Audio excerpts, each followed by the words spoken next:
Gather around, Skull Brothers and Sisters. This is Minnesota Sports Talk, presenting Under the Lights with your hosts, Justin and Dave, next in 3, 2, 1.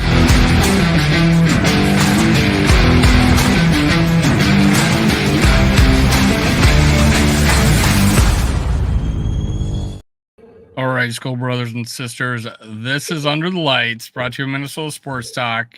Justin and Dave and Mike, who rushed home 140 miles an hour to save his puppy, live and in studio. Skull Vikes, what's up, Mike? What's going on, y'all? What's going on? Let's go. Let's go get a Super Bowl. That's what's up.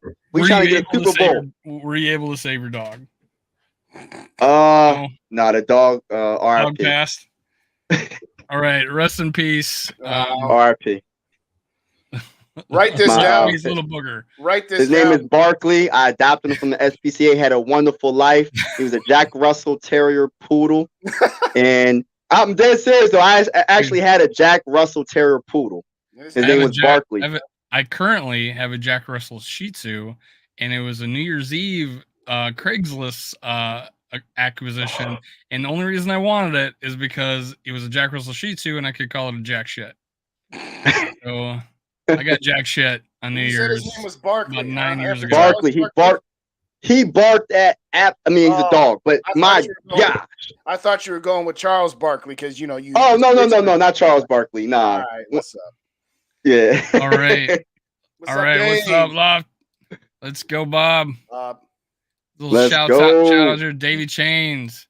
Go, All baby. right. Go. Who else we got? Skull for Life. Let's go. Phil, what's up? Norsefius. Let's Hey, go. there Dr. he is. Proto. And yeah, all right. We'll get some more. Make sure you hit like. Get this party started. Get this pushed out there. All right. Hey, S for L, Dave. S for Skull for Life. Skull for Life, Dave. All right. Sorry. I'm sorry. Yeah, that's short. I'm That's getting bad with my abbreviation. acronyms. Every new job I get, and they have all these new effing acronyms, and I'm like, hey, could you type the whole thing out until I get used to what the fuck you're saying? So yes, go Right. man. What's up, Worthless? How you doing? That's MWO. That's my worthless opinion. Whose opinion is never worthless. MWO. Greatest That's Twitter, awesome. Facebook, YouTube handle of all time, because your opinion is never worthless, especially on Talk that talk. our channel. There you go. I fumbled the S for L. Yeah, All there right. you go. There we go. So, okay, so here's my week He's one alive. prediction. Jordan Addison will have at least 140 combined yards. But 140 miles an Okay. hour. Yeah. Yeah. All right. Mike's like, what? Huh? Yeah. It's like, hold on. Is he even going to play? Oh, he's going to play. We all know that. So I where do hope you want to so. start? You want to start with Danielle? You want to start about Jordan? I mean, a lot of press conferences to do. Well, Where do you guys want to go? Let's start Where with y'all someone wanna beat go? let's start with someone that's been beat to death while more people are getting on. Let's talk about Jordan Addison. Sure. What's up, I Chad? believe him. I have not told the truth to a police officer. Guilty. So I don't know. I believe he him. could be coming home. You could believe him about his dog, great, or you could not believe him about his dog, great. I don't care either way. I'm not gonna hold that again. I'm gonna hold the 140 against him, not the Nobody got hurt. not the Right. not the allegedly telling the police officer the wrong thing. Well, You know? I said this in my video, and y'all can check it out afterwards. But at this point with the Jordan Addison thing, here's where I'm at, where I'm always at, which is kind of in the middle. I'm kind of sick of people saying that Jordan Addison was already a bad pick because of his line, let's get paid, and now he's gotten a speeding ticket, albeit an egregious speeding ticket. And I'm also kind of done with people saying, it's no big deal. He's 21 years old, and he's got a lot of money, and he'll learn. Listen, it's a big deal, okay? That stretch of where he got pulled over, if he hadn't gotten pulled over and he didn't recognize that that's about to curve, and all of a sudden he's slamming on his brakes, not realizing, oh, crap, it's not a straightaway anymore. He's lucky he got pulled over. And yes, nothing, no harm, no foul. But you just got lucky. So we're not going to just chalk it up to, being 21 and rich. At the same time, I'm also not going to listen to this nonsense about how we shouldn't have picked him and he's already a bust and all this other stuff here. So for me, where I'm at right now is he said he learned his lesson. I mean, obviously, what's he gonna say? The coach and the GM have addressed him, and I'm guessing some of the veterans have addressed it. And let's move on. Tomorrow, first practice or whenever the first practice is, he's got a clean slate, and that's strike one and strike two, in my opinion. That ain't just funny. one strike. That's like 1.5. So we're calling it two. Right. So I am kind of I'm kind of at the point where it's just like, all right, I'm kind of done with both extremes. Like, oh, we should cut him, or hey, it's no big deal. Why are we still talking about it? It's a big deal, but let's move on with it. What do you guys think? Well, I mean, my first thought is if I got pulled over going 140, I would have went to jail. I think we have a no tolerance of like anything over like a certain speed limit. We would go to jail here. I don't know. I think some states are like that. Like you're gonna get hauled away. Maybe the dog story saved him from getting cuffed and put on that. You know, who knows? Right. Or his status, or the fact that he's a Very true. Right. Yeah, all First that overall pick. all that could be true, right? So, Kwesi was asked about it in a press conference, and he said that he has a good home life structure of he's hearing it from home. He's and so he's felt like there's no issues with the way like this is not a problem going forward. Lesson learned. I feel like it's that. Now, I was also on the side of I wanted to drive a defensive player. I wanted to trade down, draft a defensive player, preferably a nose tackle or a defensive lineman that could cause havoc. And then I felt Jalen Naylor could jump into number 2 and we'd draft a nice receiver late in the 3rd or something. That was my hope. I was really, but Jordan Addison, a top receiver was also a big deal for me. If we got that, I would have been fine with it. So I'm still fine with taking Jordan Addison. I don't feel like right now, looking in the future, that like right now, I'm like, God, I don't know how long he's going to last here. Is he going to be, that you talk about that line, let's get paid. I wasn't thrown off by that. I was like, neither cool. was I. We got a motivated, we got a motivated receiver here. He wants to get going. That's the way I took it. Right. But so far, his actions haven't been. He hasn't played a down. He hasn't even practiced really. He was only in the rookie mini camp, who looked great, and we thought, whoa, God, look at that. You know? I remember we had Luke Braun on. Dude, saw him there. Yeah. Right, and you're buying a Lambo. Even when I thought Lambo, I thought one of those Lambos I see in Miami. I didn't think grocery getter Lambo, but but it's a nice car. What do you think, Mike? Yeah, my thoughts is thank God he didn't get hurt or hurt someone else. You know what I'm saying? And I just think it was just a mistake that he won't do again. I think he learned from it, and I believe him about the dog. I love him. My dog Barkley, R.I.P. I miss him. I probably would have done the same thing for him, but he just got to be more careful, and he has to think before he doing stuff like that, man. Because, like I said, in Pennsylvania, because I'm from PA, there's potholes everywhere. If you're going 140 miles per hour, you hit a pothole, and it's one of those deep potholes, it's a wrap. You're not going to be to do anything with that. So I just hope that he learned his lesson and that it won't happen again, because we need to see you on the football field, man. We need to see you put up them numbers. We need you to be Robin to Justin Jefferson. So we need you on the field, man. So hopefully it doesn't happen. I think it was an honest mistake, but I think he learned. Any truth to this? Is he got multiple vehicles? I have no idea. I don't keep track. What's like, up, Chad? Shout out, Chad. That'd be your whole first year rookie contract. Yeah, money, I think if you had. I would certainly hope not. No, I agree with that comment, Chad. And shout out, Chad. I think it's the first time we've seen you here, so thanks for joining us this evening. We appreciate you. Yeah, we're gonna find out real quick. People make mistakes. Randy made mistakes. Chris made a lot of mistakes. It was just part of the reason we end up here. We all. I am no longer living in South Dakota because of my mistakes. Yeah. Well, so the point is that okay? You know what? One of two things is gonna happen. A year from now, after his rookie season, and if he's no further incidents, we'll say, all right, that was a blip on the radar. He learned his lesson. And if a year from now, 2 or 3 other things have happened, well, then we'll know. So good comment there. He better. by chat. What's up, Patrick? Patrick Harms in the building. Good to see you. Good Yeah, to see shout you. out to Patrick. It's almost like that feel. It's almost like that feeling, like the off season when we had a coach die, or in the off season we had a player. We just have that memory of when things look like they're on the upswing. Adrian Peterson, and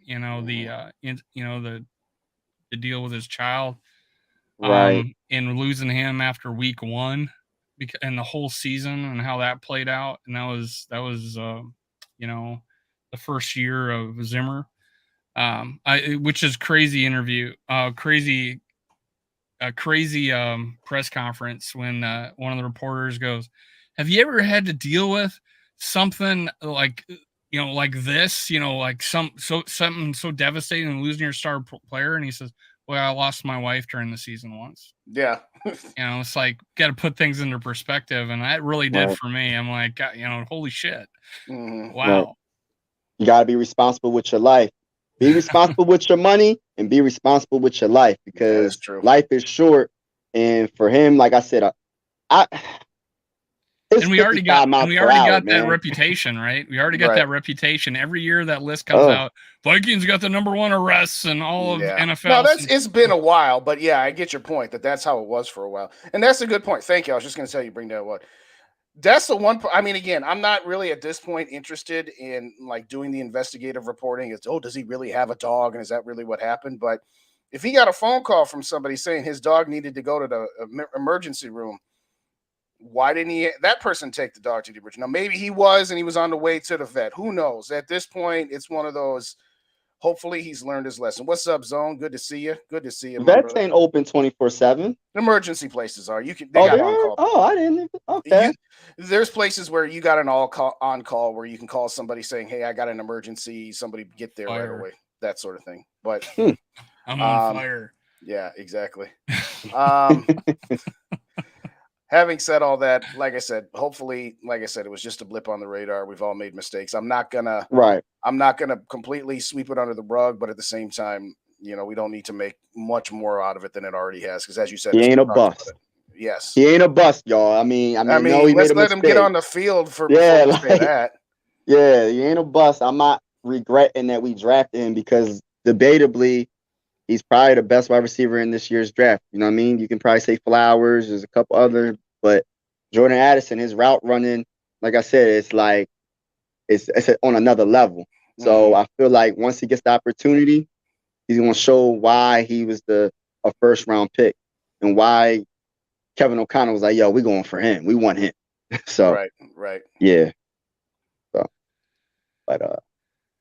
But no, what's up, Raymond? Good to see you. At the same point in time, and we did say this earlier before, maybe you didn't hear it, Raymond. We did say, regardless, this dog thing could be 100% true. That is still no excuse for going 140 miles an hour. I mean, I'm not here to downplay any type of... So the rule is, if a deer runs out on the road, you hit the deer, right? You don't swerve and then hit the tree.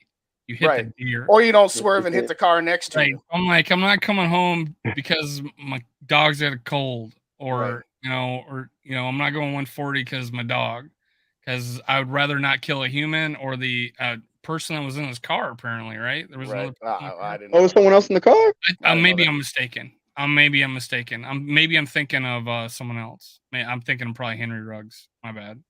But there's another person in the car on that one. But yeah, I'm not gonna hurt someone else on the road. I'm gonna hit the deer. I'm going to not go 140. I've gone 100 in a vehicle just to see if I could do it. But it was on like a stretch of road that I knew that was straight for 10 miles. So I never gone higher than that. There's levels to this. 140 is another level. Right. Yeah. You ever see those? I mean, I don't know how many times. I don't know how many times I got a clip on my YouTube of this vehicle.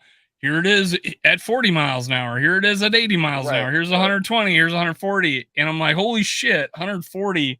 The car like rips in half. Right. We're too fast, too furious right now. Tokyo Drift. I was talking to my daughter last week. She's just like, why? What's the speed limit here? Because it was 55. No, I'm saying that we were in our residential neighborhood. And I said, it's 30 miles an hour in a residential unless it's labeled. And she's like, why? I'm like, because if you're going 30 and you see something and you slam on your brake, you don't just instantly stop. You need a couple, you need a decent distance to be able to stop. And if you're in a residential neighborhood, you see a kid come out at you. If you're going even 45, you're not going to have enough time to stop. That's why you can't go that fast in there.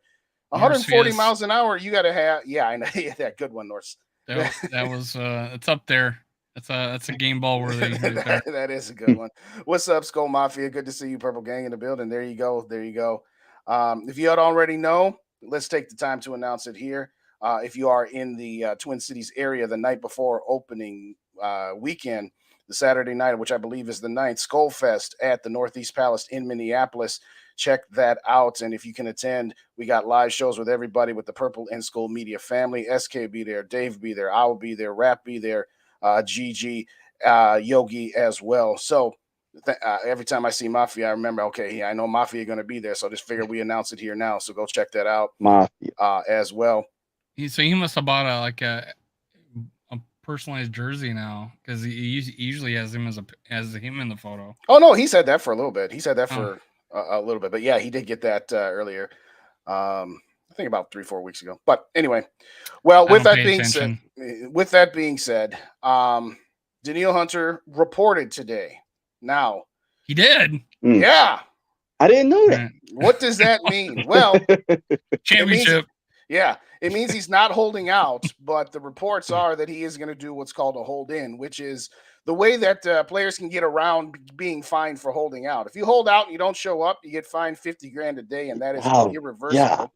Yeah. But you know what? If you show up and report, but then you tell your coach, hey, man, my ankle's kind of hurting me right now. I don't know that I can practice right now. I'm going to have to take a few days to get my ankle right before I can practice. Now, again, the KOC press conference made it clear that he and Danielle have been in communications, that O'Connell understands that he's not going to be participating in team activities until this situation gets resolved. What are you guys' thoughts on this? Look what Garoppolo did last year, right? Yeah, pretty much. He was on the other field throwing against air. So. Yeah, I like the way Davey put it a couple weeks ago. Yeah, he and a couple other players that would have been holding up. They'll just be having barbecues out in the parking lot while everybody else is practicing. But what are we to make of this? Are we to make of this that Danielle is there so he doesn't get fined, a la Marshawn Lynch? Are we to make of this that they're still in good faith working on this? Are we to make of it that Danielle is still done with this team, but he's showing up as to not torpedo his trade value the way Zadarius Smith did? I mean, Mike, I'll start with you. What are you thinking on this? I mean, he's not getting paid like one of the best defensive ends in the NFL. So not only not getting paid like it, they get fined $50,000 for every day you miss. I'm not losing that. So I know he's like, oh, I'm not losing no more money. I already don't got the money that I think I should be having. So I think that's number one. Number two, I think that we should sign him to an extension, 2 years or 3. I think he gives us the best chance to win a Super Bowl. We're trying to win a Super Bowl. We ain't never win a Super Bowl.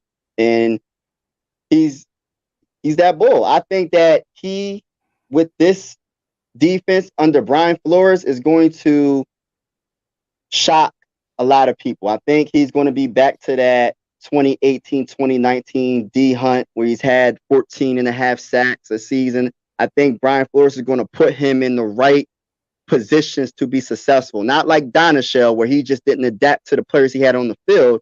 I think Brian Flores is smart enough to be like, yo, I got this guy. He's more of a 4-3 defensive end. I'm going to have him do it. We're going to switch it up, and we're going to make sure that he produces the way he needs to. And if he produces the way he needs to, this defense is going to be better, way better than last season. That's all I'm going to say. I think we're going to be in the 20s at least. But I think that we need to keep D Hunt. And if we got Kirk Cousins, let's go all in. That's why I kind of didn't want to understand about the Dalvin Cook situation, about the money. That's why I was like, yo, I want to go all in and get this championship, man. And then if we don't win it this year, then we do what we have to do. But even if you decide D Hunt to a 1 year, like add on to what he has. Can you add on to this year? Can you do that in contrast? Can you add, like, so say he's getting paid $6 million this year. Can you add on a few million? Oh, sure, yeah. That? You can. So if you can do that, it's basically a new contract. Mm-hmm. Okay, so if you can do that, say you give him like a a 1 year. What's up, Eli? How much is he getting paid this year? 5? 5.5, 5. Let's All just right, say 5. So what if we give him about 10, 11 this year, and make it look a little bit, make that money look a little bit sexier in his eyes, and then he can see what happens. You never know. Well, they've already offered him that. They've reported that they've offered to give him more money this year, but that they just for 1 year, right? For just this year, yes. So I think Mike's for how much though? Well, we don't know how much. Yeah. So that's the thing. Like, if you give him like in the teens, I think you can get him for that for a year, and then we'll see what happens, and we can start over next season, or sign him to that 2-year contract extension. But I think he's so important for this year. And if we don't get, and then on top of that, if we don't get the compensation back that we want to trade for him, like say we want to get a first round or second round, if you can't get that, then why are you going to trade him for like a 4th round pick? Like, that's not going to do anything for us to win a Super Bowl. We're trying to win Super Bowls. We're in the business of winning Super Bowls. We're not in the business to just get a whole bunch of draft picks. And then, I mean, of course, we want to think about the future, but we want to win this season. I don't want this to be a wasted season. I want to win a Super Bowl this year. We got a chance. This division is wide open, and this is a good chance for us to win the NFC North and possibly win the NFC. So, what do you think, Dave? Davey Chain says we're gonna call his car. Yeah. There's been enough rear end jokes going on in the chat there. Yes. So that was the question. Go ahead, you know me, I'm all in. I think whatever improves this team for this year gives us the best chance to win. I'm on record saying I think we're the number 2 seed this year, because we beat San Francisco, with their iffy quarterback situation, and we win the tiebreaker. We're in the 2 seed. There was actually I forget the fill-in. His last name's Hall for Dan Patrick's show, said the Vikings are going to the Super Bowl this year. So, like, not kiss of death, but yeah, fair enough. But from a guy I never heard of in my life, I'm like, yeah, sure, why not? Yeah. But yeah, I'm like, we are better with Danielle Hunter. I'd rather be better with him full year than a 4th, like Mike says, who knows, a 4th round pick, a 3rd round pick. I'd rather have this guy hopefully for 3 years. I would think the sweet spot for him would be 3 years. And then there's, Kwesi was asked about Kirk Cousins extension. He was asked about TJ Hawkinson extension. And he says everything's being talked about. It's just, and I think someone said in the chat about, hey, that he likes the fact that there's nobody's talking about this behind closed doors. We're not hearing about it. Right. And no matter how much I want to know about it and want to talk about it, as a fan, I appreciate how our organization handles contract extensions. Let me get some shouts real quick here. I'm sorry, guys. Go. What's up, Eli? Good to see you. What's up, Yogi? How's it going? Gary's in the house. Thanks again, Gary, as always, for joining. I think that was nope. Scoldger Soup. I knew there was one more. There he is. Scoldger Soup is in the building as well. All right. So let me go back to a comment that Chad had just a couple moments ago. Jacksonville offers their 1st and 3rd for Hunter, and Minnesota 2nd. Who says no? First off, Jacksonville says no. Second off, if Minnesota was offered a 1st and a 3rd for Danielle Hunter, he would have been gone. You do that deal in a minute. Yeah, probably. I mean, then you we don't go even think about it. Then we go sign a guy that's currently a free agent, even though he would be less of a player. But yes, for a 1st round pick and a 3rd, giving up your 2nd and Danielle. I mean, I've made my stance on this clear. I'm not as optimistic about getting the 2 seed, but here's what I will say: if I had to pick the order of possible outcomes, they would be as follows.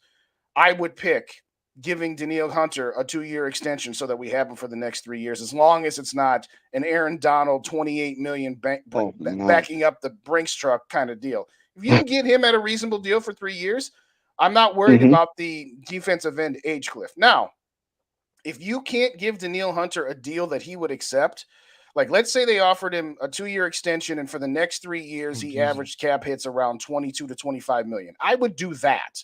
But I don't think Danielle would accept that. So if we take that option off the table, then if you're asking me would I rather trade Danielle Hunter and get something for him in return versus playing him for 1 year, regardless of whatever production you may or may not get from him this season, versus letting him walk for nothing? I'm sorry. I would take getting something versus getting nothing. Now, I agree with you, Mike, that a 4th round pick is not enough. Not enough at all. Chad, to your trade proposal, yeah, that's you're not going to be able to swing a deal for that. If you can swing a deal for that, it would be done already. Okay, because the Vikings have made it clear that they like Danielle and they want him here, but they're not willing to guarantee anything beyond this season. So yeah, if that kind of offer was on the table, they would have taken it already. So we in the zone brings this up 37 minutes ago. Apparently, Justin Herbert announced 5-year deal worth $262.5 million. Okay. 5 years, $262.5 million a year. So a half million. So he got $2.5 million more. So $500,000 a year more than Lamar Jackson got. This okay. I like Justin. Is he that good? I like Justin Herbert. Well, again, that's the market value. As much as the market value has dropped for running backs, it has skyrocketed for quarterbacks. I mean, it's utterly ridiculous that these quarterbacks are getting this kind of money, but good luck building a team around him with that. $52.5 million a year. If it ain't Patrick Mahomes, I don't know how these. If it's not Patrick Mahomes, Joe Burrow, no. Jalen. I mean, Jalen, I think he's a notch below those two. I would go Mahomes, Burrow, Allen, and Hurts. And those would probably be the only 4 quarterbacks that I'd give more than $50 million a year to. I would not give 50-some million to Herbert, to Lawrence. Not yet, anyway. But we'll see. We'll see. Apparently, Hunter follows the Jacksonville Jaguars. I did not know that. Thank you, Chad. Yeah, that was what they willing to give up, though. That's the question. What the Jaguars willing to give up? I could see that does make some sense. That the Jaguars could say, "Okay, we got to the divisional round last year. We're competing with Buffalo, Cincinnati, and KC. If we got a Danielle Hunter onto our defense, we could get ourselves into the – I could see them wanting Danielle Hunter, and I can see that making some sense for them. But I don't know that they'd give up a first, even if they're getting a second back. That's a hefty price. But again, to me, I get what Dave is saying and others as well that, all right, look at what our defense would be with and without Danielle Hunter. It's not going to be good either way. And yeah, not for a 4th round pick, but if there's a 1st round pick on the table, I'm sorry, you have to do that in my opinion. But pick one player. Go back to that. I'm sorry. Go back to Gary's real quick. Pick one player you would trade for him. To please be realistic. Player for who? Danielle Hunter? Yeah. Go ahead, it has Mike. to be something on all. I don't know. I can't think off the top of my head. But let me get one of those guards from the Cowboys. I was just going to say the guard from the Cowboys is holding out. I want one of the guards. Yes, we'll do that. In a get the offensive line again. What was his name from Notre Dame? I forget what guard it is. One of the guards from Dallas who was from Notre Dame. They drafted in the 1st round. That might be the same guy. I'm looking it up right now. Well, anyways. I was trying to trade Adrian Peterson for him. Well, it was hypothetical that we were going to trade Adrian Peterson. AP right there. You're trying to trade AP? Right. So if the situation was given to me, like if you were going to trade, if AP was come to Dallas, remember Jerry Jones was going to want Adrian Peterson. Was going to be this trade. And I have this Dallas fan that was a friend of mine, was quote unquote a friend of mine. Asked me, what would you do? And I said, well, I'd take a 1st round and him. That's who I took because they had just drafted that rookie and then he ended up being all pro, right? So I think he made the Pro Bowl in Zach Martin. Yeah. Zach Martin. Yeah. Yo. Yeah, I would trade Danielle for Zach Martin in a New York minute. Yes. That gives us a real good chance to win in the Super Bowl, man. I just feel like this offensive line is so iffy, man. We don't know what the heck we're going to see. And then we got what's the guy we just signed from the Rams? What's his name? I forget. Roddy. Well, what the heck is his name? Oh my gosh, I'm mad. I don't remember his name. We're so good here. We forget names. Yeah, I don't know the Vikings. Gosh, what is his name? But anyway, Bobby Evans. Bobby Evans. Oh, I knew him as Bob. Bobby Evans. I just want to say this. Can I tell y'all something about Bobby Evans real quick? Right, what you got? All right, so his PPF grade for last season is 29.8, right? And I looked at his stats, right? He is second in allowing sacks last season. So we would have the first in Ed Ingram, and we have the second in Bobby Evans on our team. What is going on with the Minnesota Vikings in the offensive line strategy? This isn't a good strategy. I don't know who thought about this, man. We got the number one and the second in allowing sacks on our team. I understand he's young, he's 26 years old, but why do you think the Rams let him go? They released him. Why? No, he's just a camp body. He's not somebody that's going to come in and compete for a I job. understand it. Just the thought of him playing got me Chris Reed got hurt, so they needed another camp body. Gary said, I prefer to keep Hunter for 3 years, $45 million. Well, yeah, so would I. Danielle's not taking that.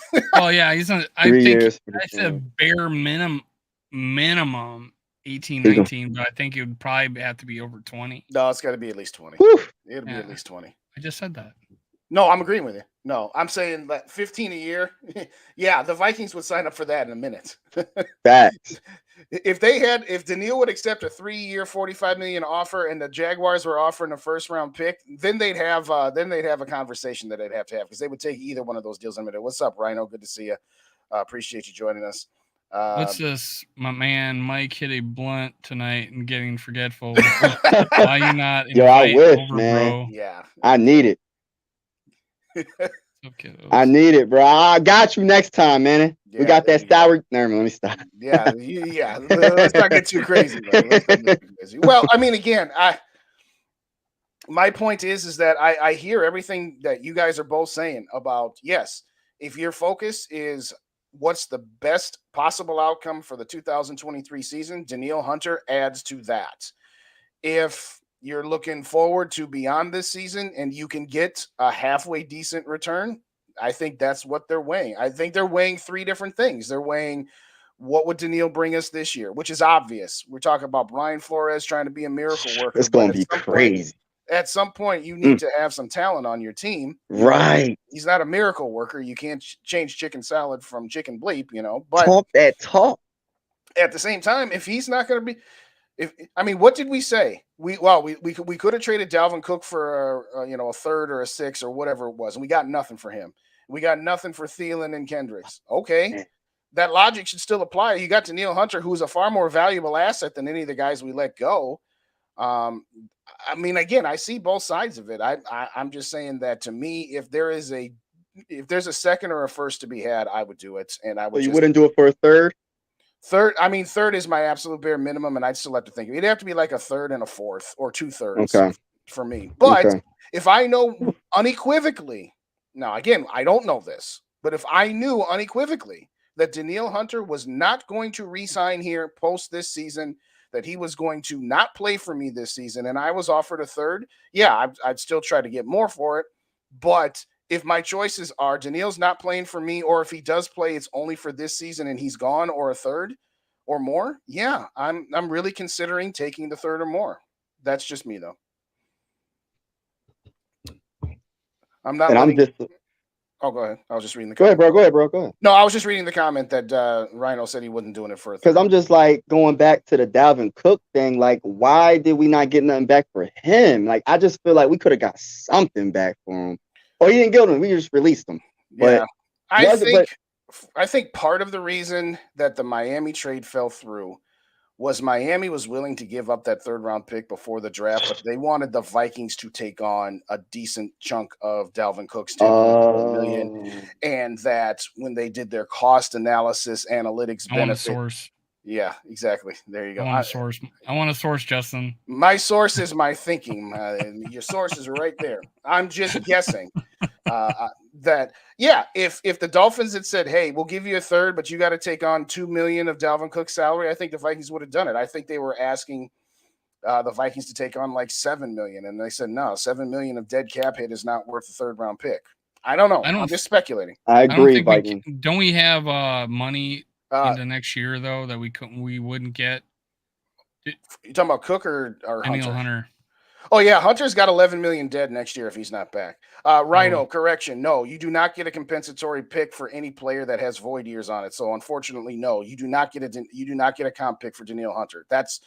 if you did get a comp pick for Danielle Hunter, my thought process would change. But again, if you have void, again, Kirk Cousins, if he walks after this year, Danielle Hunter, Harrison Smith, if you got void years on your contract, you do not get compensatory picks when they're signed from another team. What's up, T-Bass? Good to see you. Wow.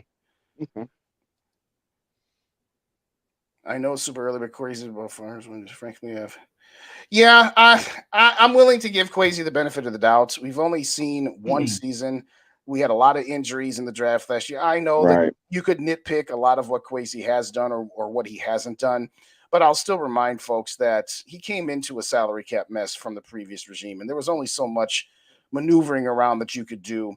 You could have done a little bit more maneuvering by adding more void. Like they could have kept Thielen and Kendricks if they wanted to just push more money and kick the can down the road. They couldn't, and they decided, no, we're not doing that. But when Kwesi came in last year, yeah, and it's been widely believed, so to speak, that the owner said, hey, no, I don't want you to tear this thing down. I want to see what this can be done with this roster as is.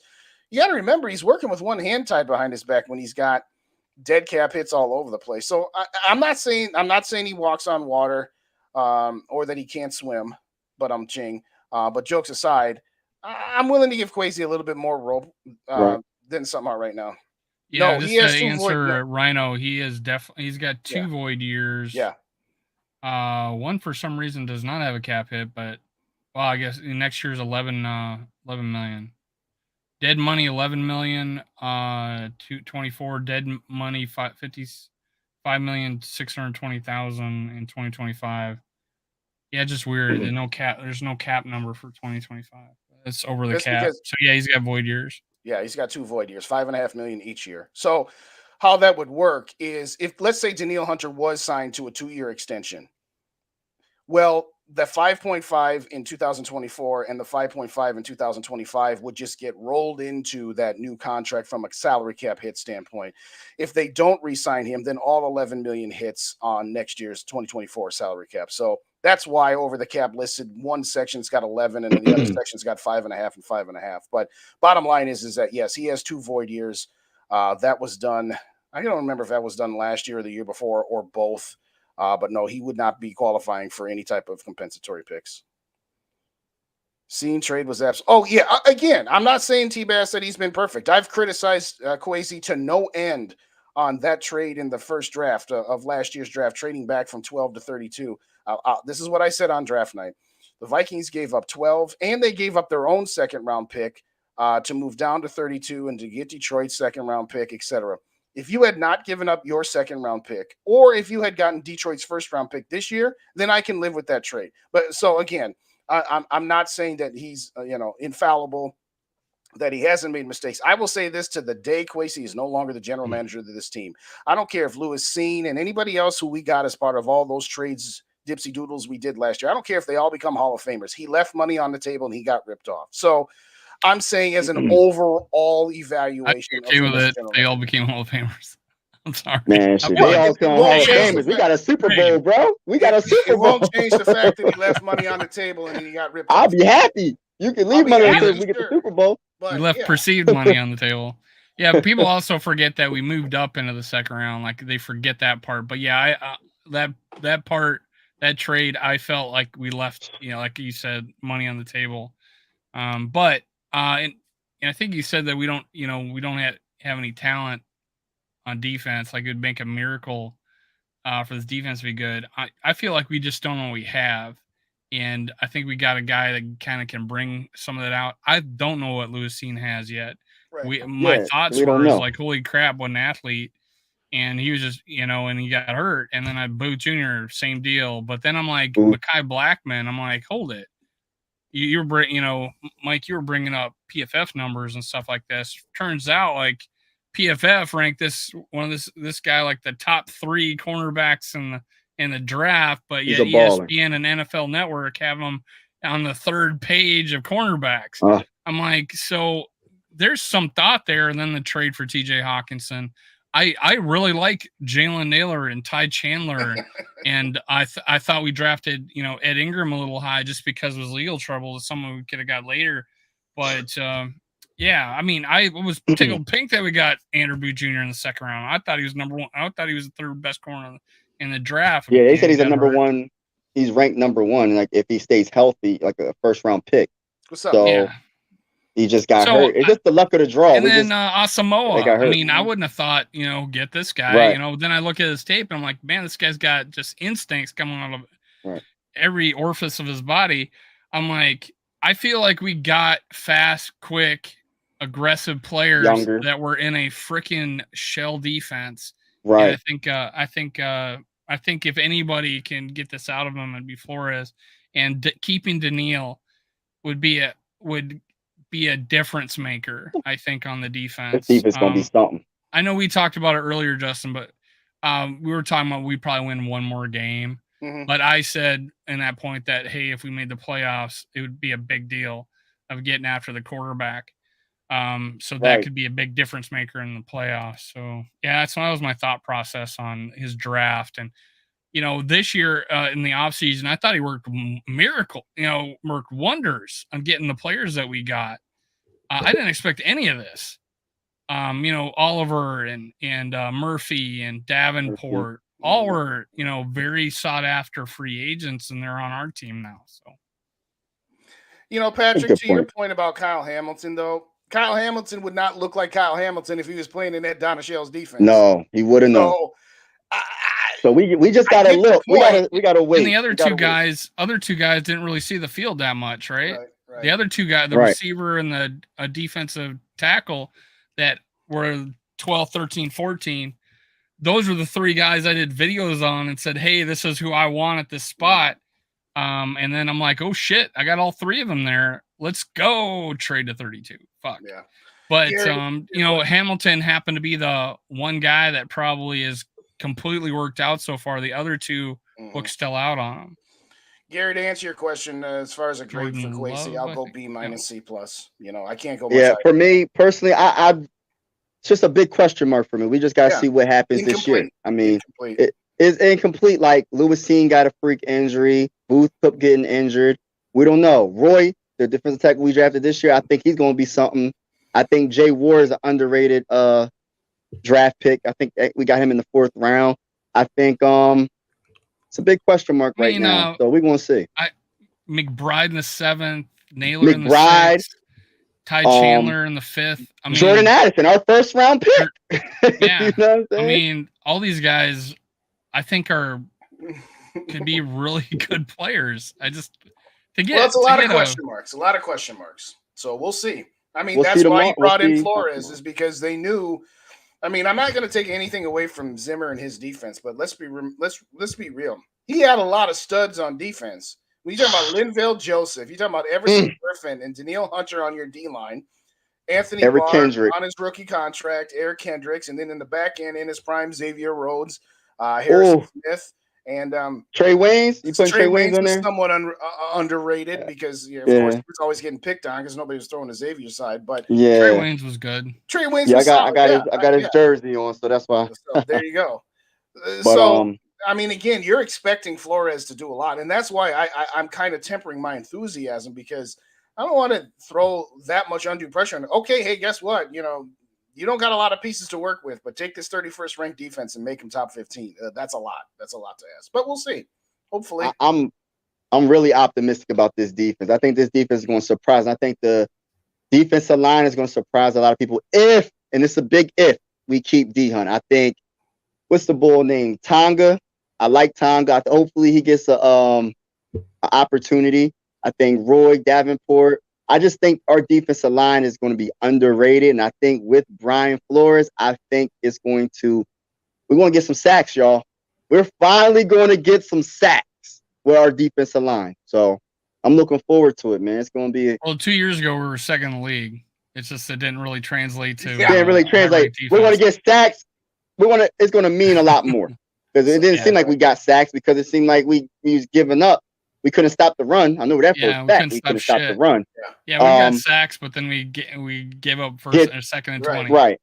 We didn't get enough. We got a sack at second and 20. Who cares? They still converted the first down. So it didn't really matter. Didn't matter. Right. But I think we're going to surprise a lot of people this year with our defense, man. I really do. And I think with all this disrespect, everybody, I'm talking about First Take, everybody saying that the Lions are going to win the division. Yeah. They said Jordan Love is got the best potential, got the best promise out of all the quarterbacks in the division, and the disrespect of Justin Jefferson not being in the top, was it top 5 or top 10? Top 5. Top 5.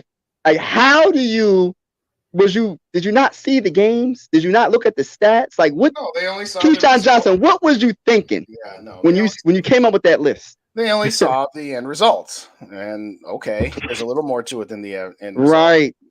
But, so hey, I think the disrespect is going to work for us. It's going to work for us this season. I got a video prepped. I haven't shot it yet, but of Harrison Smith being ranked 97th, top 100. Yeah, that's another one. He's been removed from he wasn't on the list the last 2 years apparently. So back on it. You know what? That's fine. The Super Bowls are not won. Games are not won by what other supposed experts' rankings are. Right. But the disrespect is crazy. I remember, I did a short when Madden came out, and they show Kirk Cousins throwing a pick 6 to Trayvon Diggs, and what's his face just clowns him at the end. I'm just like, hey, I hope you saw this, and I hope you take it personally. But at the end, and then he gets trucked. Don't forget that, Justin. Yeah, he gets trucked when he tried to make the trucked. It was ridiculous. I was like, what the? I'm like, really? Okay, all right. That was the same time that ESPN guy that East Coast Gridiron got on me for when he was listing off. Oh, you can do all this good, but you got Kirk Cousins. Oh, you can do all this good, but you got Kirk Cousins. Oh, what's his name? That I forget. Is somebody you don't even know. Who cares? Well, I mean, he's a prominent sports voice on ESPN. I forget his name though. But yeah, we've been just disrespected all off season. I think. This is fine. It's crazy though. It's very few positive, unless you're, the guys on Good Morning Football. Those guys love us, but other than that, even the girl on there that's a Minnesota fan, she's like, she's like one of those, pissed off fans from, oh, we never win, shit like that. So she's wanting to get rid of Kirk Cousins and stuff like that. Move on from him. But other than that, we really don't see any love from anybody else. I mean, it was funny because what's going on? What was it? Well, thanks for joining, everybody. Mike's out of here. See you bye. No, I'm just kidding. He has left the building. Yeah. Like Colin Cowherd last year had predicted us to be the first team to, the team that most likely to win twice as many games. Sure, and he realized that would be 16. Right. And he changed it to 14 and we won 13. So, and then this year now he doesn't have us making and what he did 2 lists. One has us making the playoffs and one has us not making the playoffs, which is really weird. He has the Lions winning the division. We win in this division, y'all. Yeah, we win in this division. I just feel like that's the least of our worries. I think. Right. I think we win the division. Yes. You still I don't know about 9 wins. I think the Lions had, right? Yeah. After starting 1-6, 1-7. Yeah. I mean, yeah. Well, they got momentum. No, man, it's a different year. It's a different team. It's a different season. Listen, what they did in the second half of the season was impressive. Guess what? There was no pressure on that team because they had started 1-7. They could just play loosey-goosey. Bring it out. I mean, in 2020, the Vikings started off 1-5. That was the COVID year. And instead of trading off some players that they could have at the trade deadline, they decided to, no, we can still get back into this. Okay, yeah, congratulations. You win 6-4 and finish 7-9. Big deal. I mean, okay, what did that give us momentum into 2021? Oh no, we went 8-9. So for what they did was nice. And yes, you did it when there was no pressure on you, when you could just play and not care. We'll see come that first Thursday night when you guys are watching the Chiefs get their Super Bowl rings. We'll see how well the Lions do then. But I agree, Patrick. Until proven other, I mean, again, it's just like, you know what? A lot of people call the Vikings frauds last year in the middle of December and say, all right, let's see what you do in the playoffs. Prove us wrong. And unfortunately, they didn't. So I'll say the same thing about the Lions. Show me something when the pressure's on, when you actually still have something to play for. Let's see what you guys got. Facts. We just got to prove them wrong. And that's the one thing about, like, going to Kirk Cousins, the quarterback position. I like Kirk. I think he's a good quarterback, right? And be honest, I think he's a good. I ain't gonna hate, but when it counts the most, he doesn't come through. We all know this, and that's why I want to have like a young quarterback behind him. Like I hope Jaren Hall balls out, and I want something to cheer for. I'm gonna be cheering for Jaren Hall in preseason. I'm gonna be like, yo, I hope he shows up in training camp, and the coach is like, yo, you're gonna get the first. You're gonna get the you're gonna be able to play in the first preseason game. I believe it's on the 10th of August against the Seahawks. Something like that. Something like that. Yeah, I hope he balls out because I want to see him put pressure on Kirk. Maybe that can make Kirk play better. You know what I'm saying? I don't want if he can't beat out Mullins, then that's a bad sign. That's Correct. a bad pick. What was he, a 5th round pick? I think it was a fifth round pick. Yeah. So no. He got to beat out Mullins. Let me answer this question. I was a detractor to T-Bass. He says, honestly, look at Flores' coaching history. What makes everyone think instant fix for the defense? So I was like he wasn't a defense coordinator. Then I find out that he took the Patriots went to the Super Bowl. He was the play caller. And he goes to the Miami Dolphins. First year, he doesn't call the plays. Second year, he calls the plays, and they're ranked 6th. Ranked 6th in like 3rd in takeaways and 6th in scoring, and it was like a crazy turnaround. And then he gave up play calling duties again and went to average. So my thought process is he took a team to the Super Bowl. Belichick is a defensive guru. He was carried off the field in '88. He was a defensive coordinator. He actually was up for the job of the Vikings defensive coordinator, and then walked away. Snuck away from us. And probably good for him because we ended up winning 3 games that next year. But yeah, I was turned around with that. Because there were the 2 years he was calling plays. They were elite. Elite. So that's the way I feel about it. Right. I think from my perspective, I have a healthy sense of optimism, but I temper my optimism and I temper my enthusiasm. I see a guy that can't be any worse than Ed Donachelle, who by definition, again, Rhino had it up earlier where he said, 15 to 20th, otherwise it's a disappointment. I think that's a bit high for an expectation.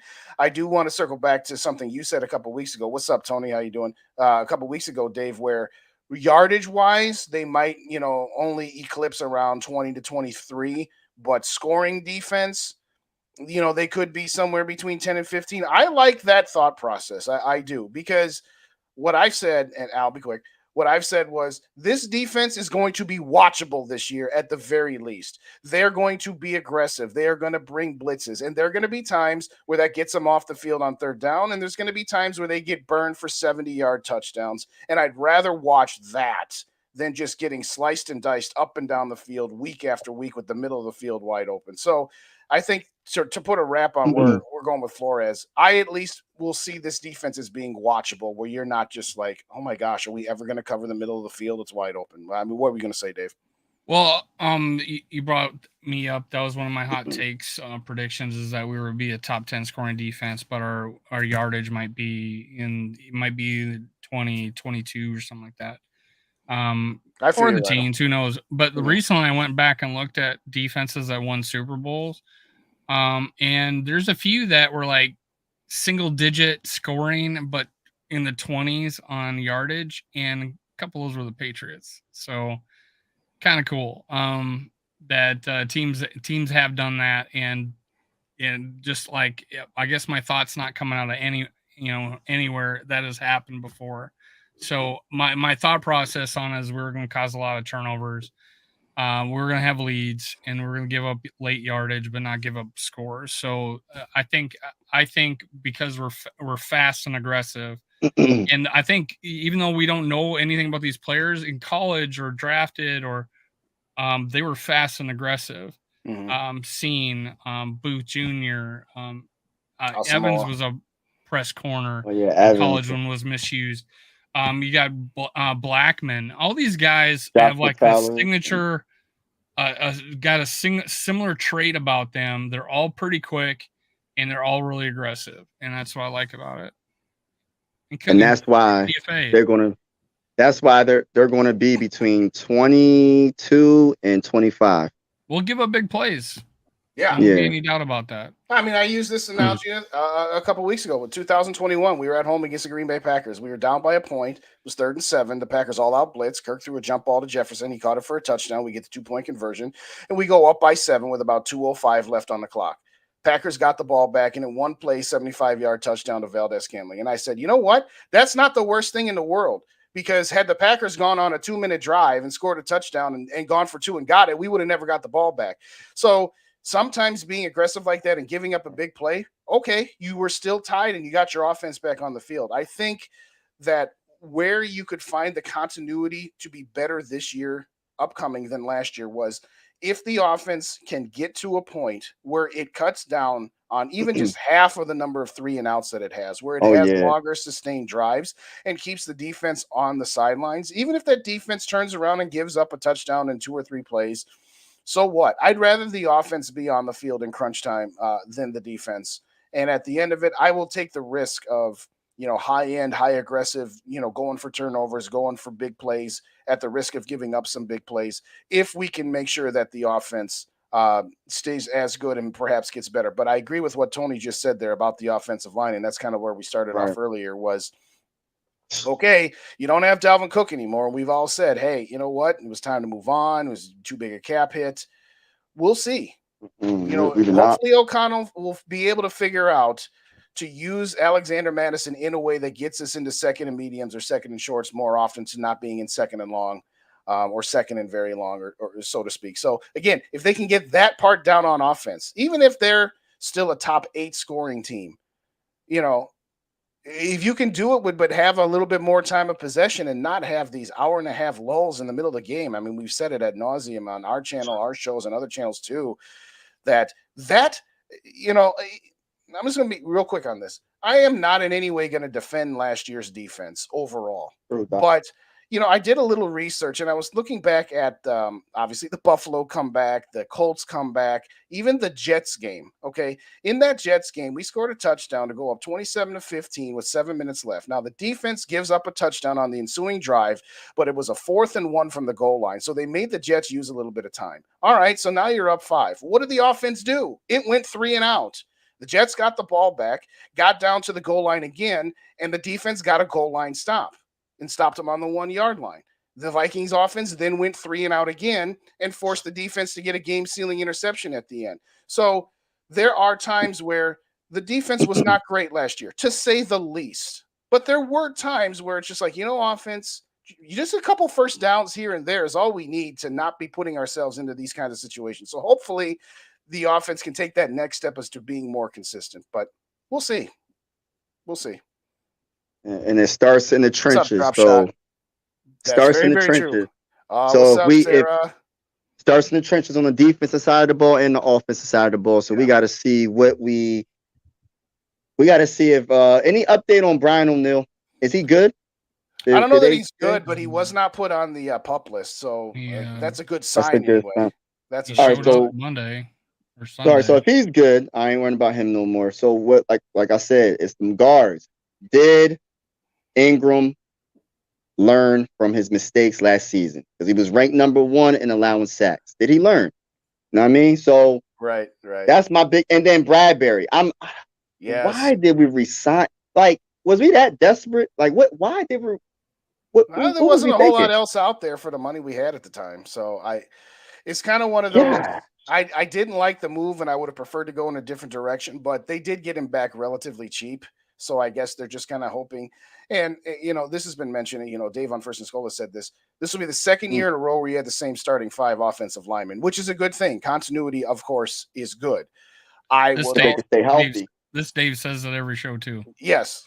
But what I was going to say in response to that is, I don't know that I want continuity if I have mediocre at best on the interior 3. The appeal and the allure of consistency with the offensive line kind of drops off when you've got just mediocre at best interior. But it's been pointed out in the chat a couple times. Bradbury was pretty cheap. So, and there wasn't a whole lot out there to be able to upgrade on. Unless you were the only way you could have maybe done something is if you had drafted a center in the first round and not drafted Jordan. Yeah, we could easily get rid of him after 1 year. And I think it was the just the unknown out there. Like, hey, we could get this guy for 5 or a rookie, and with the few draft picks we have, Right. and then maybe that guy doesn't even start, and then we got to start Schlotman or Chris Reed, and now Chris Reed's hurt. Yeah, I'm Chris Reed. like, or do you go out with free agents, and all the free agents weren't ranked that very well, as far as top free agents, and so it's like, hey, let's just get this guy for $5 million. He knows the offense. He's an intelligent player, and he makes all the calls. And hopefully continuity is a thing. I didn't hate the move because of how cheap he wasn't that expensive, and that we could get rid of him after a year. Shout out Mary in the building. What's going on, Mary? Good to see you. Shout out to Mary. Chicken soup for the souls in the house. There you go. But it's like, I don't know, man. He's just every time we go against a top D line, it's just I always see him. My eyes just see him getting pushed back right into Kirk Cousins. It's just like it's not a good look. It wasn't as much, I don't think, this past year, but yeah, in the previous years. The top defense. Yeah, I will say this about the O-line. I'll say this about the O-line. I think it confused us too much too. You have a rookie right guard, so I don't know. Right. They did get better last year, but where the margins they improved on was prior to last year. If they went up against a bad defensive line, they could survive. If they went up against a mediocre defensive line, they were in a dogfight. And if they went up against a great defensive line, they were getting killed. Oh. Now, if you go up against a bad defensive line, they will dominate. If you go up against a mediocre defensive line, they'll have some good games and some bad games. I mean, Washington's got a good defensive line. We survived that because their offense is terrible. We survived the Miami game. We survived the Buffalo game. But going up against great defensive lines like Philly and Dallas, we got killed. So, yes, they've improved on those margins to where the bottom third against bad defensive lines, they're good. Against middles, they can survive. But I still fear, and again, this gets back to talking about the outlook of a team over the course of a regular season. Yeah, you're not going to play great defensive lines for 17 games. You're going to have some games against great, some games against mediocre, and some games against bad. And, yeah, you can end up with 10, 11 wins. But get into that playoffs, going on the road, either in the divisional round or the NFC Championship game, against a Philly or a San Francisco with those kind of defensive lines, I still fear like, okay, Kirk and KOC and JJ and TJ and all the weapons we got on offense, they can still wreak havoc and eat our lunch on the interior. That's what I'm still concerned about. But I'm cutting that. Just call Kirk Cousins a weapon. Do you hear that, Mike? What? You said what? Yeah, you hear those crickets after that joke? Anyway, I digress. I mean, Kirk ain't bad, but he ain't. I had my cricket. I had my cricket joke earlier, so we've each got one. So you're due for one, Mike. Who's the backup for what? Say that. Who's the backup for Ed Ingram and I'm clipping it. Ed Ingram, like who's the backup for him? Like who's going to be? I think Chris Reed was, and now it's like, oh shit. Yes, yeah. What do you got now? Who else? Exactly nobody. That's the point. Okay, so let's say that your offensive line. It's like you got to do well, and hey, he's played healthy. Played healthy all year, and I thought he improved, and everyone wants to crack on him for. Yeah, this is the problem with games. It's like there was a Lions game. Everybody thought Kirk Cousins had a bad game. No, he had a really good game actually. And then people would say that if you go back and watch all the the whole game and watch the plays, then I go back and whenever someone at Ed Ingram had a bad game, I go back and I see 2 bad plays and the rest of him doing his job.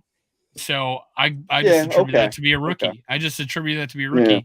Yeah. And was it Trent Williams, who's the left tackle for the Niners? Yeah. Go look at his PFF grade and his sacks and his pressures he gave up as a rookie. Now he's the best player ever, right? Everybody's the first ballot Hall of Famer, but he struggled as a rookie. Darius did he lead the NFL in sacks? Yeah, I think he gave up quite a bit. Did he lead the whole NFL? He was ranked number 1 in sacks, giving up.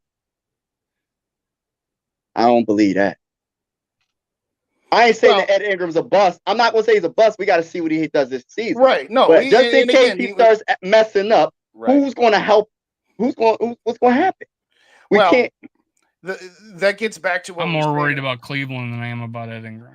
Well, that gets back to what we were saying. That he's capped out. Even if you do say this offensive line is better, and even if we want to buy into the second year in a row in consistency, the problem is what do we have behind any one of the starting five? Now I get it in the salary cap, free agent world, nobody's got two offensive lines where if a person gets hurt, they got somebody at every position to step in. So it just kind of is what it is. You can say that about any team, but having said that, yes. Oli Udo, I think, is the backup swing tackle for either side, but I agree. I don't know. Yeah, Austin Slopeman is the backup center, and I have no idea what you do at guard.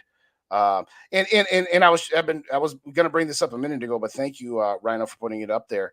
I really want to know what is going on with Dalton Reisner.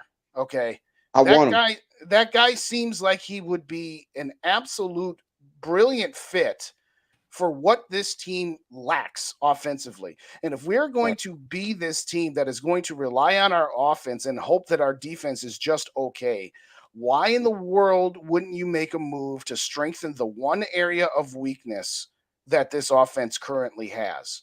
Because that offensive weakness that this team currently has spills over into every other aspect, because as you said, the games are won and lost in the trenches. I don't know if he's got some sort of injury that teams are shying away from.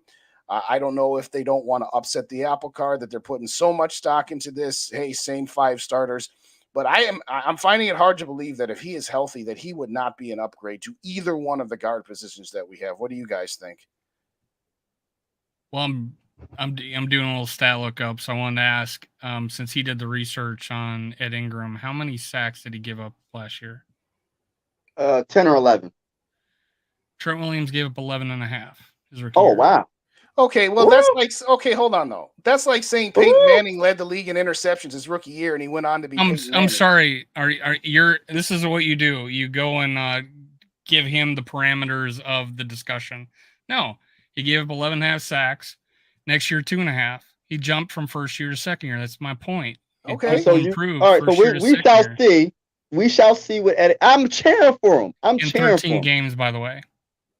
I'm cheering for 13 games compared to 17. Yeah, that's a lot. I'm cheering for him, but 11.5 sacks in 13 games.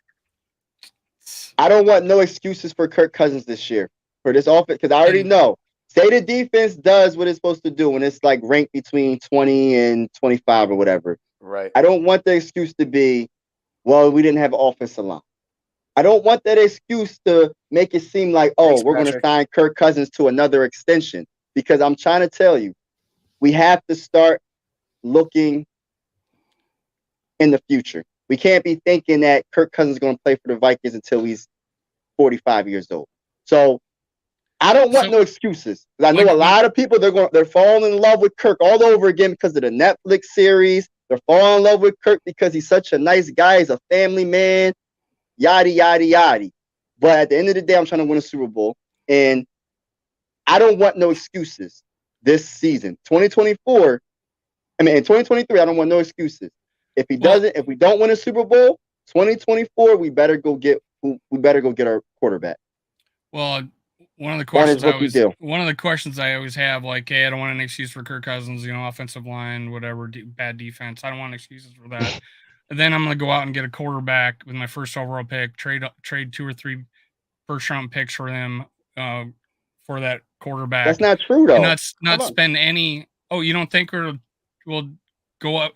People want Caleb Williams or whatever, or a top quarterback, giving 2-3 first-rounders that could have been offensive linemen, right?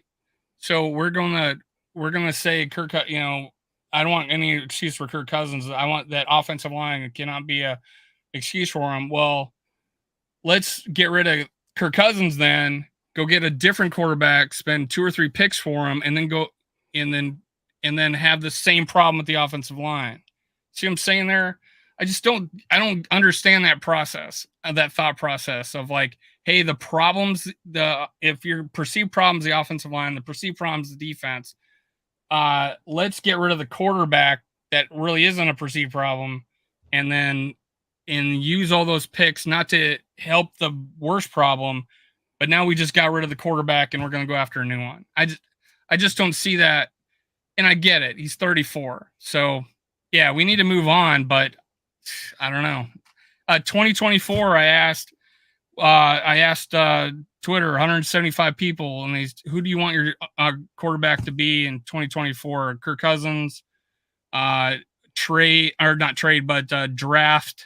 a quarterback in 2024, or Mullins or Hall, and then there was a fourth thing. 65% of the people said Kirk Cousins in 2024. Well, of course they did. Shocked me. I thought it was gonna be less than 50. What? Because I gave 4 choices, and every time I do a thing like that, it's, minority thinks let's go get a quarterback. Yes, because the majority of fans don't want to have a year where you step back. A majority of fans want you to find a way to have a quarterback that's ready to go so that you don't have that intermittent season or two where you take a step back. There's no way that the Minnesota Vikings, unless a miracle upon miracles happen, are not going to have a drop off between Kirk Cousins and whoever the next quarterback is, whenever that is. There's going to be a drop off. Well, let's give him give him a new rookie with a bad line or a bad defense, and that's to solve the problem. I don't get into that thought process. Okay, so then your thought process is fix all of the other things. At what point then it goes back to the same thing I've always said is the problem is, and problem's the wrong word because you'll take that out of context. What I'm saying is that as long as you have Kirk Cousins and Justin Jefferson and TJ Hawkinson, etc., you are always at minimum going to be an 8-win team, which means you are always going to be picking late teens, early 20s, which makes it it doesn't make it impossible to fix all of these other things. But let's say you re-sign Kirk Cousins after this season, or you extend him beyond this season. He's going to have a cap hit of around $45 million minimum. You just brought it up earlier about what Justin Herbert got. And even if Kirk does say, hey, I'll take a $5 million less than what my market value is, that's still a cap hit of $45 million because he's got 10 in dead cap hits. So even if all he took was 35, it's going to be 45. Yes, I hear what you're saying, but it's also easier to attempt to fix a bunch of other areas if you have a quarterback that's not making market value. And I would say that about anybody. I'm not just saying that about Kirk, so don't take it as Kirk slander. I've said it before, I'll say it again. I think that Kirk is a very, very good quarterback. He's going to make sure you never train wreck. Kirk Cousins, as long as he's healthy, is train wreck proof. You are always going to be competitive. But to answer your question as to the results of your poll, a lot of fans are of I don't want to be a 5-win team. I would rather be a 7 to 11 win team that's competitive for the division, and we'll see what happens. And I'll stick with that because the bird in the hand is worth more than 2 in the bush, so to speak. I don't begin to tell them what they think. I'm just guessing. I'm just saying that they prefer. That's what they prefer. And Kwesi just had a press conference and brought it up again. Hey, we thought we could build it to. This is the first time I heard him say this. Is that we had a 3-year vision. He didn't use the word vision, but he brought up the 3 years because you always hear about this 3-year plan coaches have, and this was part of it. Is that he wanted to make sure we were competitive because I would rather win a chance at winning multiple championships than just one. And and that goes back to him saying you don't want to go full Rams. Remember that? Yeah. I think he wants the opportunity to be a multi-win championship rather than having to tear it down and build it up every 5 years like you see some teams do. And that's what we got. That's what we got as a GM. That's what we got as owners. I think the best owners in my lifetime. Oh, I'm not disputing that. Obviously, I mean the Gang of 10 was garbage. Red McCombs was El Cheapo after about 2.5 years. Once he realized he wasn't getting the stadium done, that's not an indictment of them being bad owners. I'm just saying that's what their mindset is. Their mindset is they would rather be in the middle all the time and hope upon hope that you catch lightning in a bottle, and that's fine. They own the team. That's their prerogative. and they're allowed to do so.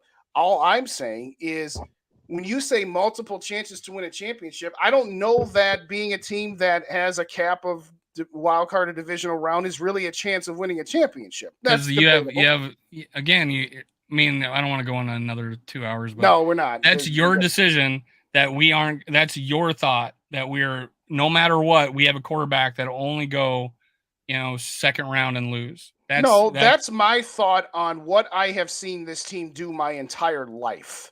Not just this quarterback, not just this GM, not just this ownership group. I'm 44 years old. This is what the Vikings do. They very rarely train wreck. They very rarely have outstanding seasons, and they have a lot of good, not great seasons. They go to an NFC championship game once every 8 to 10 years. They do something stupid like miss a chip shot field goal or throw an interception when it was unnecessary. We all know the bits. Yeah, if you compare that to, say, the Detroit Lions, who have one playoff win since the JFK administration, yes, on the whole, the Vikings are a much more entertaining product to watch. But all I'm saying, and I agree with you, we're not going to go down this road. We've done it a million times, that at some point, yes, being good, not great is better than being perpetually bad. But being good, not great, except for maybe every 8 to 10 years getting to an NFC championship game, that doesn't appeal to me as much as it used to. That's all I'm saying. And I'm not saying that Cousins is a problem. What I'm saying is that the way this team has been built, of which Kirk is part of, but not the exclusive reason, this team is built to be in the middle. They're never bad enough to be able to get the next guy without doing, as you suggested, which is trading up a bunch of picks, thereby eliminating the opportunities to shore up other areas. At some point, we're spinning our wheels. Well, we got to do two things then to do what you want, and that is to sell the team and get rid of the GM. No, that's what will have to happen, right? No, what'll have to happen is the Wilfs change their mindset, or they don't. If they don't ever change their mindset, then they will sign Kirk Cousins to an extension until his arm falls off. And at that point, they will have no other choice but to move in a different direction. And they may think that that's the best way to go about it. And guess what? They're the ones who get to make the decisions. I'm not saying it's the wrong decision. I'm saying, for me, as somebody who has seen it for 40 some odd years, I'm kind of bored seeing the team that every decade has one shot. I'm not saying I want them to be bad for 5 years. I've never understood the notion that, well, if you move off of the quarterback that you have, whoever it may be, and you take a step back, that means you're destined to be bad for 5 years. There are plenty of teams that were bad for a year or two and then rebounded and came out the other side better than what they were before. But some the Bengals. Yeah, take the Bengals. The Bengals is a perfect example. And the Bills. Right. The Bengals and the Bills were perpetually mediocre. They're contenders now. And then they were bad for a couple of years, and then they both got quarterbacks, and now they're perpetual contenders. It doesn't always work that way. It could easily go the other way. Jacksonville was in the AFC Championship game in 2017, and they were bad for 3 years before they got Trevor Lawrence. There's no guarantee either way. All I'm saying is I've seen this enough to where I'd rather try, even if it risks being bad for a little bit. But, right. And going back to what Dave said, because he was talking about, like, we had to trade multiple first-round picks to move up. Why do you feel like that's what we're going to, like, we could possibly... He just said we're never bad enough to draft high enough. So to get up in the top 5. I'm saying you don't have to say the quarterback that they want is like Bo Nix, and he might be like a top, maybe 15th overall pick, and we're at number 20, right? I'm just saying, just using an example, right? And we only have to give up maybe one first-round pick. I'll do that to get our franchise quarterback. We don't always have to. We don't have to. I'm just using an example. Maybe it's not the best, but I'm just saying you don't have to always get in the top 5 to get your franchise quarterback in the first round. I'm just saying we just need to take a chance. And then we just have to take a chance. Here's one thing. Because we didn't win a Super Bowl. Not taking a chance, still in the same boat that we've been in for the last how many years? We never won. I mean, we got a new GM, we got a new head coach, we got a new defense coordinator, we got a lot of new things. I don't compare this team to to 1985. I don't compare this team to 2004. I got a different coach, a new GM, all these different things, and a freaking otherworldly receiver, and a quarterback that was 4th and 5th in touchdowns and yards last year. So I like our chances on offense. I need to improve on defense, but I want to know. This is where I'm confused, and I want people who probably saw more games than me. How does Jordan Addison go from Blitnikoff Award winner, 1,500 yards with Kenny Pickett, go to Caleb Williams, the perennial, oh my God, we need to leverage the world to go get him, Caleb Williams, and only get 800 yards? If it's an injury, someone tell me. But why does he have half the production that he had the year before with a quarterback that was not going to be number 1 overall? Talked about small hands. I thought he's a pretty good quarterback prospect, but he had got Jordan Addison 1,500 yards. Caleb Williams got Jordan Addison 800 yards. What was the difference? I don't know. There was a minor injury in there somewhere, but to your point, I don't know enough to. And we screwed up drafting him in the first round. If it was, I don't know. Possibly another injured player. We drafted another injured player. Yeah, well, we shall see. That's not outside of the possibility. Hey, real quick. Want to give a shout out to Jeffrey. Saw you earlier. I know it's been about 9 minutes. Thanks for joining us. We appreciate you. There was one other drop shot. Jake, good to see you. Al's in the building. Thanks again for joining us. Antonio, good to see you as well. Thank you kindly, everybody, for joining us. Hit those like buttons, and if you don't already subscribe to both Purple and Gold for Days, Minnesota Sports Talk, and Mike Sports Vibes, hit up them subscribe buttons because the content's going to start flowing here. But we want to thank everybody for joining us here. We always give shout outs to people that we see in the building. So we've been talking for about 8 straight minutes. So at the same time, we wanted to get back to shouting people out there. But go ahead, Mike. What were you gonna say? What was like? How many first round picks would you have to give up if you're at 23 and you're trying to move up to number 15 in the draft? How many first round picks would that be? At least 2 plus a third, 2 and a third.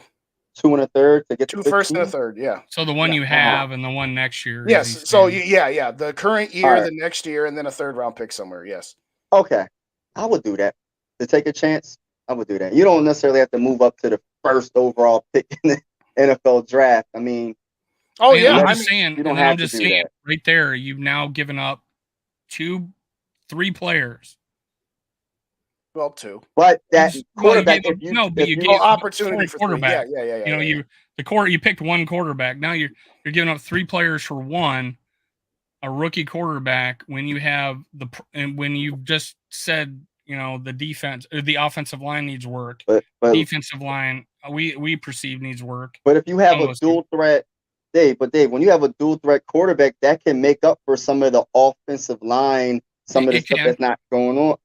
So that's what I'm saying. And then on top of that, what's the most important position in the NFL? The quarterback. So if you get that quarterback, we have a good one, but we want someone that can push us over the top. And I'm not saying he can't. He might do it in 2023. 4th and 5th in touchdowns and in yards. But if he can't do it this year, and 13 wins, we got to start looking at the future because it's going to get to the point. Minnesota Viking fans, do you want to win a Super Bowl? Are we a Kirk Cousins fan or are we a Minnesota Viking fan? No, because if we keep on going this route, we are going to be paying Kirk Cousins $40-something million a year until the man is 80 years old. And we're going to still pay him. We're going to still pay him, and he's going to barely be able to walk. He barely can move now. So he ain't going to be able to walk then. I know I'm over exaggerating, but I'm just saying it's like, when are we going to come to the point where we're just like, we are sick of losing? I'm not saying it's all on Kirk. We've done everything we can. Well, I mean, I will say this over and over again. We got to try. Ponder isn't the only. You don't trip out of bed. You don't get out of bed, trip over your cat, fall down the stairs, do a somersault, walk out the door, get in the minivan, go to work, show up on game day, and then set 2 NFL records for one score wins and 8 come from behind victories. He's good. You don't accidentally stumble into that. In the playoffs, he's had 3 opportunities with the Vikings, unfortunately. What about his whole career? He's had one. His whole career in the playoffs. I only count the Vikings. That's all I care about. I'm just saying, But what I'm saying is we're acting like he's Tom Brady. He's not. No, we're not. He's not. No, we're not. He's not on this level where honestly, we can't get a quarterback, a franchise quarterback. He's not on this level. He's not Joe. He's not Jalen Hurts. He's none of these quarterbacks. So why are we making it seem like just because he's a consistent quality quarterback doesn't mean that we can't get rid of him for somebody else that can make throws? Yeah, we can. That's all I'm saying. We don't have to be average at our quarterback. I've only pointed out, Mike, I only pointed out that the thought process of you bringing up that we have a problem here and we have a problem here. Let's get rid of the quarterback and get a new quarterback. And but he can make up for the problem. Take away 3 chances at improving these other problems. He can make up for some of the problems. I'm not saying you're wrong. I'm just saying I feel like that's different from the way I'm thinking, I guess. And, here's what I will say. To your thought process, I would also say that by the time you fix enough of these things, he's not 34 going to be 35. He's going to be 80. Well, I'm not going to go that far, but the point I'm making is that, yeah, okay, you can continue down the path that they have set for themselves and say, all right, we've got the 2023 season. And then after that, we got to fix more of the defense and we got to try and get another guard in. And okay, well, now Kirk is 36 going 37 after a couple more years. And at that point, again, he had his best season last season. I don't care about the stats. I don't care that he had more interceptions. He was absolutely more clutch in the regular season than he has been. But at some point in time, if Kirk was 27 or 29, I would totally be on what you're saying is, no, Kirk still got this many years left. We have enough time to build around him, that sort of thing. All I'm saying is that you used the analogy about a month ago of you've got a guy driving the car and this driver, how did you put it? You said there's nothing wrong with this driver. There's other things wrong with the car. The suspension is bad. The transmission's bad. The wheels are about to fall off. Why would you replace the driver? Well, if I can get a driver that is not as Mike? No, you did, Dave. You said, why would I replace the driver of a car when I've got the 8th to 10th best car driver in the league? Like, okay, if you got somebody that wasn't as good of a driver, but it allowed you to fix other parts of your car at a more effective and efficient rate, you might have a better overall car that has a chance to get past the finish line. I hear what you're saying, Dave. And I'm not necessarily saying that it's a wrong thing. I'm saying that I've seen them, whether it's this ownership group, this general manager, this coach, this set of players, I've seen this team do that thought process long enough. That's why the thought process to me is spinning wheels. But it doesn't matter what we think. It matters what the Wills think. And, Tony said it's only the 3rd time in our league history we've had a quarterback play this many years. Yeah, you got Fran.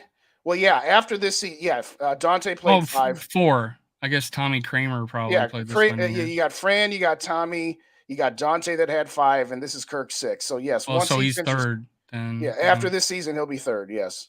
And that's a good point that Viking Uncensored made. Like, if you get a quarterback on his rookie deal, you can afford to pay top free agents like a guard or center. It doesn't have to always be, we don't got all these drafts. We gave up.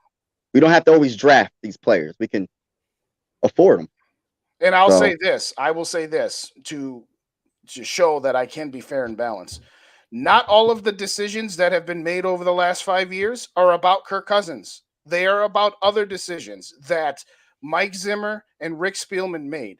After the 2018 season, Anthony Barr was a free agent. And then he was going to sign with the Jets. And then he had a change of heart and signed back with the Vikings. We always say, see, Kirk Cousins' contract doesn't prevent us from keeping our players. They should have signed a guard instead of re-signing Anthony Barr. But Mike Zimmer said, no, I've got to keep Anthony Barr. So to be clear, and then Dalvin Cook, with all due respect, we love the Cookie Monster. He should have never been given that. Look at what Dalvin Cook's production was since he's gotten that contract. It has gone down. Okay, we can talk about being 6th in the NFL in rushing yards. That's all well and good. But at some point, you've tried everything. And at some point, again, to be clear, this is me giving you an example that, yeah, not all of the decisions were about Kirk. They were about No. Mike trying to keep his defense together and this, that, and everything else. So to be clear, it is not all about him. I'm just saying that right now, if you let Kirk walk, you have 1 year of $28.5 million dead.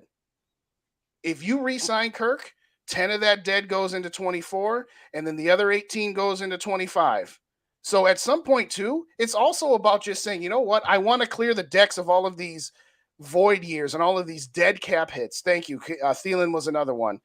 Thank you, Rhino. I appreciate that. So again, to be clear, no, we're not saying that Kirk is a problem. We're not saying that he's terrible. We're not saying any of that. We're just saying that I'm seen enough. I've come around to your way of thinking where I don't think what you're thinking is wrong, but I also don't think that me saying that I think we've gone as far as we can go with this current configuration is wrong either. So, but we'll see. We shall see this year. Anything I had a conversation last week where it was just completely negative about Kirk. It was like, and I don't agree with that, by the way. I was like, he has no killer instinct, and I throw out the 11-1 victories, the 8 come from behind. Sure, he has a killer instinct. He showed it. Then he brings out the Bears game, saying, ISM fumbled out, got the ball stripped for him. I'm like, hold it. Kirk Cousins got down there, called his own. We got his number called, snuck in for a touchdown, and threw a 2-point for conversion to put us up by 7, and that fumble happened at midfield. How could you say that is your thought process of him not having a killer instinct, and your first thought is the Bears game where he went down and it was one of his come from behind victories? I just it was killing me to hear that. And that's, and then I'm told that I'm not supposed to like regular season games because they don't count. They don't matter. They don't count. And I'm supposed to be that's extreme. And I'm supposed to be like a Patriots fan. I'm supposed to be. What do you think the Patriots have? Okay. What do you think the Patriots are okay with 17 wins? So gosh, man. I'm going to say this, and then we're going to get up out of here anyway, because we're going to announce some of the schedules that we have on all the channels, and we're going to get into getting closer to regular season mode, where Under the Lights will only be an hour because Dave will have Skull Live with Rap at this time. First off, nobody said, again, I put in the chat that I was like, oh, finally somebody else that gets to have this conversation with you. Nobody said that we didn't like last season. What we said was, or what they said, because it mirrors exactly what I've said, is he's a Buffalo. Jesus. We can do it against contenders. We don't beat the Packers. They're always contenders. Well, they weren't last year. But the point was is that yes, the 13-4 last year was fun. It was great. We all will agree to that. Everybody in the chat will say it was great. But it loses some of the polish comes off the diamond when you lose in the first round. Now, I will say this, to be fair. Had the Vikings won that Giants game, we would have got killed by San Francisco unless Brock Purdy had gotten 14-point dogs to them. Yeah. Because of our defense. We would have gotten slaughtered. So does it really are we making a little more out of 4th and 8 than it needs to be? Because if that 4th and 8 was like in the NFC Championship game, then I think the amount that's been made out of this would probably be appropriate. It was in the first round. We weren't going anywhere anyway. But all I'm going to say is that nobody was saying that the season last year was a waste or that it wasn't fun or anything else. It was just, okay, you could have been a 9-8 team and won the division and lost in the first round, or you can be 13-4. At some point, what sticks with you? What did you do with it? What did you do with that opportunity? And the answer is they did the least amount that they could have, which is they didn't even get out of the first round. But I don't know. I think when I say the words, the regular season doesn't matter, I don't mean it literally. Of course. I didn't know you said that. I've said it before. You and I had the same conversation that you and Mike had. You told on yourself, Justin. No, me and you and I have had the same conversation. I don't remember you saying it, but yeah, okay. Well, but yeah, I don't know how many times I've heard that on all I'm saying is I'm not going to celebrate. I'm not going to celebrate the 2022 season because we had 13 wins and a lot of come from behind victories. I'm not going to celebrate it all that much. That's all. And I think that's all a lot of people are saying. It's like, okay, that's well and good. But, for example. Mike said he was upset, if not sad, that Minnesota Miracle happened. Well, no, and I've called him out. No. No, when no, that not happened, you, not you. A different Not Mike. oh, Mike, you said not you, Mike. Mike. This is from I last. was crying Not when you, that not you, happened. I Mike. was Sorry. No. And I've called You're Mike not on that crazy. I've called Mike on that. There's some BS too. Canadian. I've called, yeah, some Canadian who will be on the shows with me. I on mean, Monday, but yeah. no, I called I'm Mike out gonna on have that. him I said, back, Mike, you're full of crap. but holy crap, man. I was But I like, agree. 2022 is history. It's time to move on. not All you, right, Mike. so- Sorry about that. No, It that was a my different other Mike. guy. That's our other guy, Mike.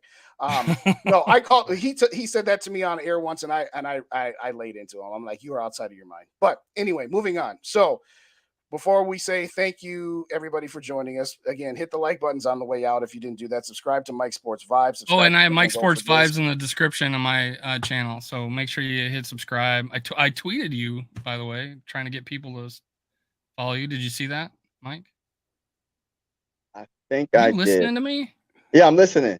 I'm reading this. I'm reading this. Is this working? I'm reading Is what this they're working? saying. I'm reading Okay. what everybody's saying. All Yeah, right, so- I seen it, bro. Yeah, I appreciate it. So I'm going to be as judicious about this as I can. So I want to thank everybody first and foremost here. So Yep. this is the lineup of schedules for all of the channels that we are affiliated with. Number one, on Mondays at 6 p.m. Central Time, Vikings First and Skull with Dave and Tyler with the Real Tyler Forno Show. 6:35 on exclusively on Purple and Skull Media will be myself, Mike Castellino, who we've been referring to. We'll do a show. 7 o'clock, we'll have GG Sports doing their live show. Vikings Uncensored. I think Rhino's still going to do. Rhino, you can confirm this if you're still going to do Rhino's rants on us Monday nights at 7. 8 o'clock Monday nights. Purple and Gold for Days will have a solo show from me. That's going to be Skull for Days. Tuesdays, this same show, Under the Lights, with me and Dave, and host a cavalcade of special guests, whether they be other Viking content creators, former Vikings. We've had the opportunity to interview Greg Coleman, Paul Krause, and a couple times with Chuck Foreman, as well as we will at times also have content creators for the Vikings opponent that week. That'll go from 6:30 to 7:30 Central Time. Say what? And Mike, we throw him in. That too. 8 o'clock on 8 o'clock on Purple and Skull Media will be the return of Skull Live with Dave and Rap. So of course you're going to want to check that out as well. Wednesdays, the Skull Experience. Wednesdays at 6 o'clock we got Vikings First and Skull with the Real Forno Show again. 7 o'clock the Skull Experience with Gigi and Dave simulcasting there. Gigi will be on Thursdays with Purple and Skull Media. That show is going to be centered around fantasy football. It's going to be centered around a little sports betting. It's going to be a great show for those guys as well. Let's see. That brings me to, I don't know what else. I don't know that we have. What it brings us to is I need a graphic. Yes, I know. We'll make a graphic. We'll tweet it out. And Rab tells me Skull Live starts next week. I don't know. I don't know if that's I thought it was the week after that. We'll announce it. The week after that. Anyway. But Skull Experience tomorrow. A little taste of my video that I'm going to put out in the morning. Yes. There you go. This sweetheart. I'm going to talk about Harrison Smith, who apparently Rhino wanted to move on from, but I don't know. I don't know. I'm not wanting to move on from. I want to see him put a cap on his what I think is a Hall of Fame career, but that's what I'm going to talk about, and I'm going to put it out in the morning. All right. So to finish out the schedule, Friday, Vikings Uncensored, 6 p.m. Central Time. Sometimes will be live, sometimes be recorded. Saturday night, we have Rap, SK, and Yogi, who will be doing the Skull Report on Vikings, Purple and Skull Media, excuse me. After that, I'm not sure. Are you, Yogi, and Zone still doing it during the regular season? Purple in the Zone every Saturday. Every Saturday, yeah. So that'll go off probably around 8:30 or 9 o'clock Central Time, depending on how long those guys go. It depends on the previous show. Yeah, I was this days old, finding out that Sarah has a talk show. Did I know this? I need folks to join me daily NFC North Talk. Oh, are you talking about the chat, Sarah? I thought maybe you're one of the hosts. Do you know this? No. I think she's just probably in the chat. That's probably what she's saying. Fair enough. Finally, on Sundays, Purple and Skull Media, SK, and Yogi will do a pregame show at 10:30 Central Time, and on my channel, Purple and Go for Days, at 11:05-ish Central Time. I'll be doing a pregame show, and I don't know if I'm going to be doing a post-game show or if I'm going to be joining Vikings First and Scold. Dave has asked me to do that, and I've tentatively said I'm in for a maybe. I just got to figure out my schedule. But with all that being said, hit the subscribe buttons to all the channels. That is Minnesota Sports One Talk. last thing. Yeah. Alexander Masson's dad is gonna meet with me this week, so Nice. I'd have a video coming out for that. Oh wow, Perfect. Yeah, we missed that it. is awesome. Bottom line, Yeah. subscribe to all the channels. Mike Sports Vibe, Minnesota Sports Talk, Purple and Gopher Days, Vikings First and Scold, Purple and Scold Media, Purple Pocket Podcast, GG Sports, Vikings Uncensored. We thank everybody that joined us in the chat. I know we're first day into training camp here. We had a lot of people showing up here tonight, and it's going to be lit all season long. So hit the notification bell. That way you can be given a notification when we go live. And like I said, on our community pages and our Twitter pages, once we get one more. I knew there was one more on Saturday. Thank you, Dave. Go back to that one from Luff there. Two Old Bloggers, which is currently airing at 4 p.m. Central on Sundays once the season begins. And I believe that's, and Dave, you can correct me, that once the preseason games start, I don't know when it does go. But Two Old Bloggers during the season, 4 p.m. Central on Saturdays. Bottom line is we'll make a graphic. We'll do some production value. We'll get it all up there with all of our times. And I realize for, the people that check out all the channels that, there is some overlap that can't be avoided when you have 7 different content creators and 7 different channels. So we will do our best to make sure that we don't overlap too much, but that's the great thing about YouTube is that if you're starting off in one show and that show finishes and another show's already started, you can just go right back to the beginning and watch it from there and speed it up and put your comments in and everything else. So any last words, gentlemen, before I say the final wrap up? And thank you to everybody here. Mike, we'll start with you as our guest. Thanks for joining us, by the way. No problem. Thanks for having me. Kirk Cousins is my quarterback. That's all I got to say. That's all I got to say. And shout out to you need to tear up like I know, P.O. man. Kirk Cousins is my quarterback, and I think he can get us a Super Bowl, man. He can get us a Super Bowl in 2023. Hey, Sarah, he's my quarterback until he's not my quarterback. Sarah, well, I'll stay on for 60 seconds. Go find the homepage to this podcast you're talking about and put it in the chat. And then NFC North Talk. Just look up NFC North Talk. Oh, okay, fair enough. Never mind, sir. And I go live on my channel every Friday night at 8:00, and we talk all things sports. Perfect, we talk about the Minnesota Vikings. I'm a diehard Sixer fan. I'm Philly everything besides football. So we talk a little bit about the Sixers. We talk a little bit about the Vikings or anything that comes to mind. We just vibe and have a good time every Friday night at 8:00. Awesome. Well, so that's right after Uncensored is done. So there you go, ladies and gentlemen. See, we got some scheduling quirks already figured out. Well, thank you, everybody, so much for joining us. Great show. Yes, thank you, Change. Thank you, Gary. Thank you, Sarah. Thank you, Dave. Thank you, Mary, Gary. And that's all I can see right now. I could go on for days, but thank you kindly. So nice everybody. of you guys. Yes, absolutely. And by the way, yes, I think next Tuesday we will be on, and that will probably be the last time we go for more than an hour, because I think not this coming Monday, but the following Monday is when the Purple and Scold shows will start. So we're going to get into regular season mode. So that means Dave and I can't argue about Kirk Cousins for an hour and a half beyond. He's my quarterback. And yes, now that the season is here, he is our quarterback. That's it. We can talk about next year or beyond that. He's our guy. And that's all there is to it. Because at the end of the day, we all just want to see a Super Bowl before we die. That's our mantra. Thanks, Rhino, as well. Thank you, everybody, for joining us. Skol Vikes. Have a good night. We'll see you next time.